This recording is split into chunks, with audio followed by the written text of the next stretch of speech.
Now, there's a lot of people out there, when somebody asks if they can take them to the airport, are like, I don't want to do that. It's a long drive, traffic. I'm not that guy. Somebody says, hey, can you take me to the airport? I think I can go comic shopping. Stay tuned to find out what's in this haul.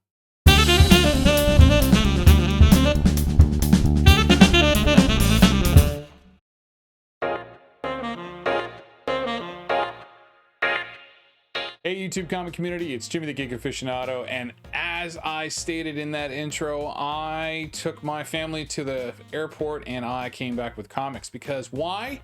That's what I do. I go comic hunting, and a hunter's got to hunt, right? So if I have the opportunity, the freedom of time, a little bit of aloneness, whatever the case, I'm gonna go get some comics if I can find them. And I hit a couple of stores I haven't. One store I had completely new to me. It's First Aid Comics in Chicago, downtown Chicago, and they have two stores. So I've been to the other store. It's the first time going to their main store, and I wanted to check out what they had, right? Because I've seen them at some of the at the cons, right? And they got some really good stuff. But sadly, the con inventory is packed away, and they have store inventory. But I did still manage to find some things in the store inventory, and I'm gonna show it.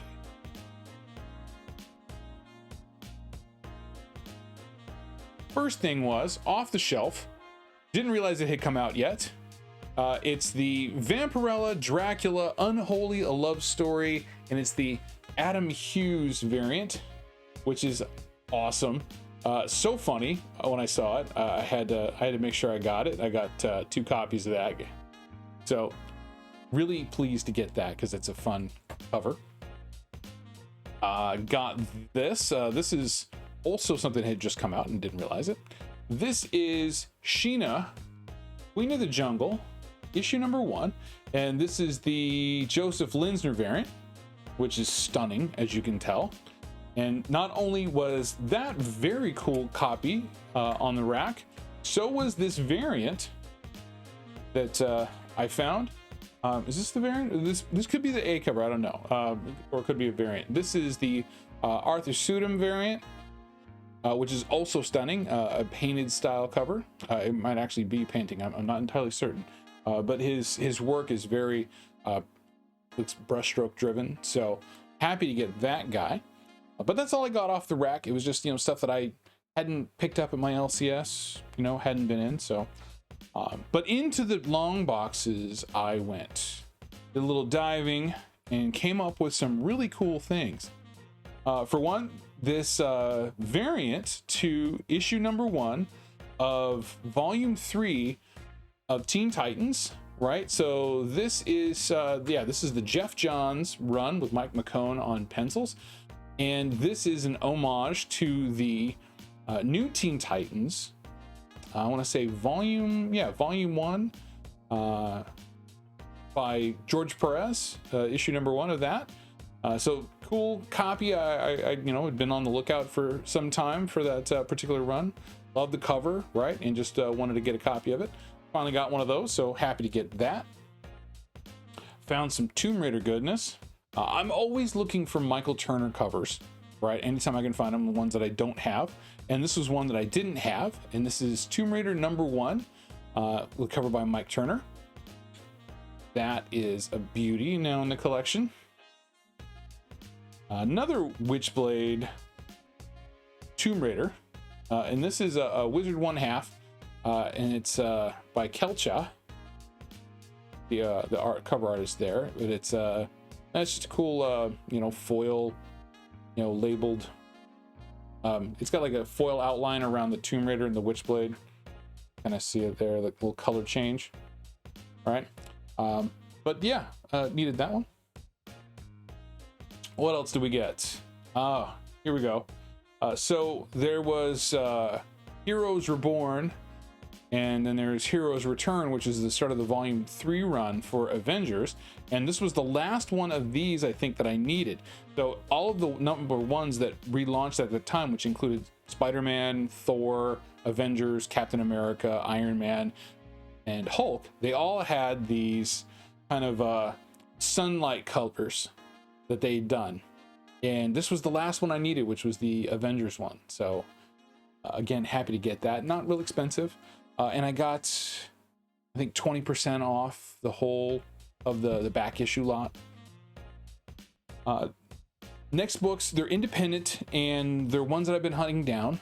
I think myself and Alec, White Whale Comics, have been trying to track these down, but specific ones. This is Critters, and it's Critters number 6. And this features a story of Usagi Yojimbo. If you haven't caught JP's Budget Collecting's indie show, both myself and Alec, White Whale Comics, are on the panel for that particular series. And we're counting through the early appearances and stories of Usagi Yojimbo. And Critters number 6 has one of those, as well as Critters number 7. This cool bone cover there. So 2 out of that I was able to knock down. Really solid copies, right? Near mint minus VF. So happy to get those. Also happy to find these. I'm all over the Bronze Age, right? Loving the Bronze Age, Marvel and DC, and trying to shut off some of these runs, right? Trying to cap them off.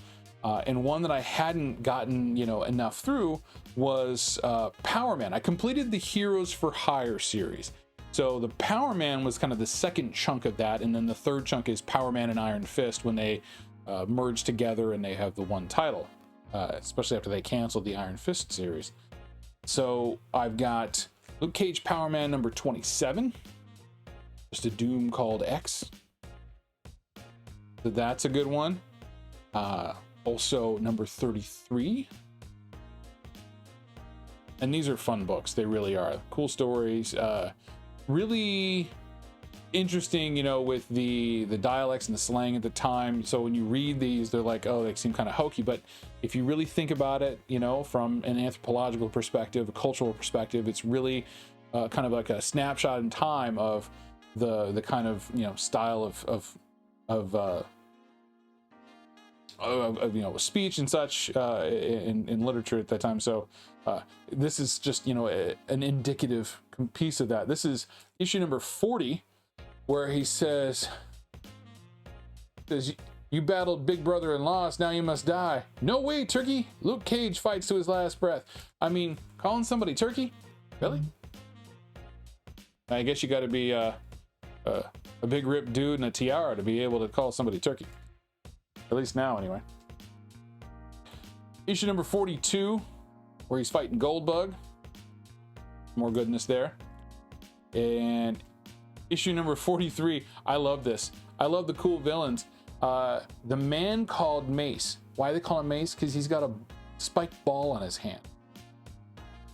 You think he's like one of those guys that just stuck his hand into the fishbowl and realizes that, it won't come out until you stop making a fist, right?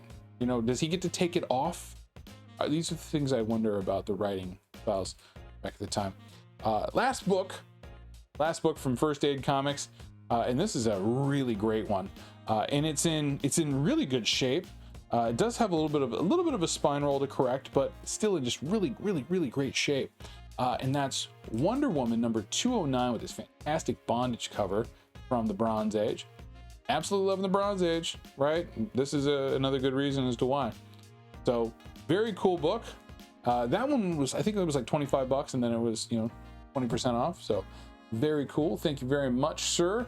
The owner is the one who helped me out over there. So that was a nice healthy stack from First Aid Comics. And then we shuttled over to Chicago Comic, and I found a couple of cool things there.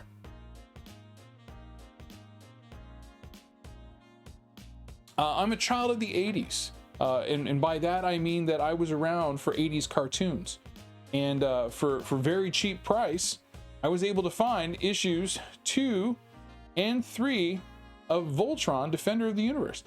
I already had issue number 1. I got that a couple years ago, but it's only a 3-issue miniseries, so why not, right?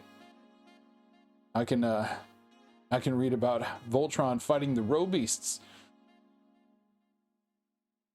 In my Captain Marvel run, I have a couple of books that needed to be upgraded. This was one of them, and it's kind of a key. So this one is Captain Marvel number 18, and it's the issue where Carol Danvers gets her powers, right?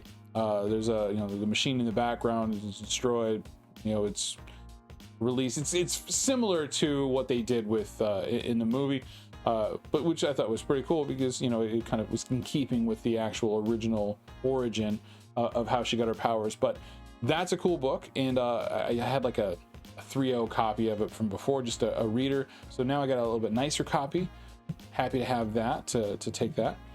Up on the wall, over at Chicago Comics, and this one's it's not rough, but it's definitely not high grade. It's got some creases to it, some color break, but it was still super hard to find. But they have this huge wall of comics behind the cash wrap, and on that wall was this guy on Critters number 1.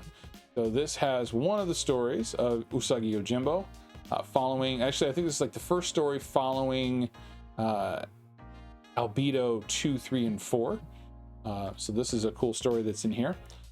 Got that one. I paid a couple of bucks. And I got another book off the wall while I was there, but had a little bit of buyer's remorse when I got home and found that the book I had gotten was incomplete.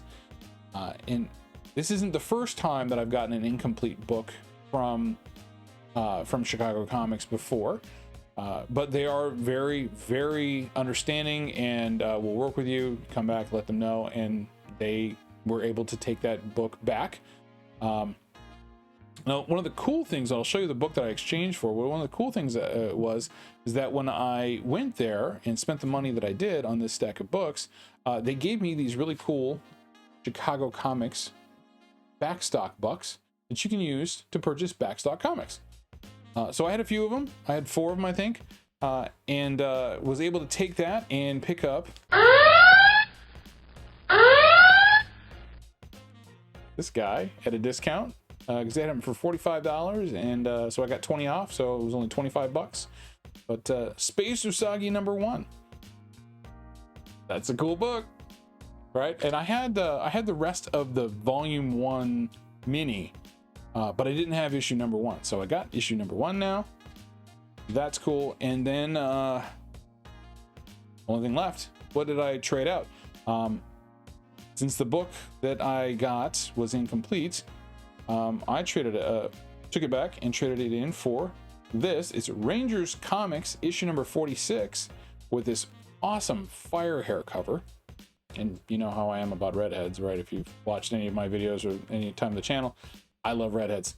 And fire hair is like the big golden age redhead, right? Other than all of the babes on the cover, right, in the good girl art who were, either found or, in a red, blonde in a red dress or, redhead on there. So, but as far as like a leading lady, got this one, and I think Starling Comics or Wonder Comics.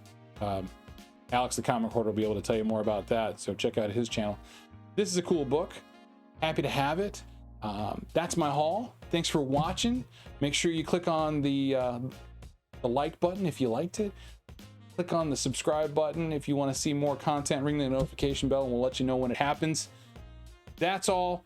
Stay classy, comic family.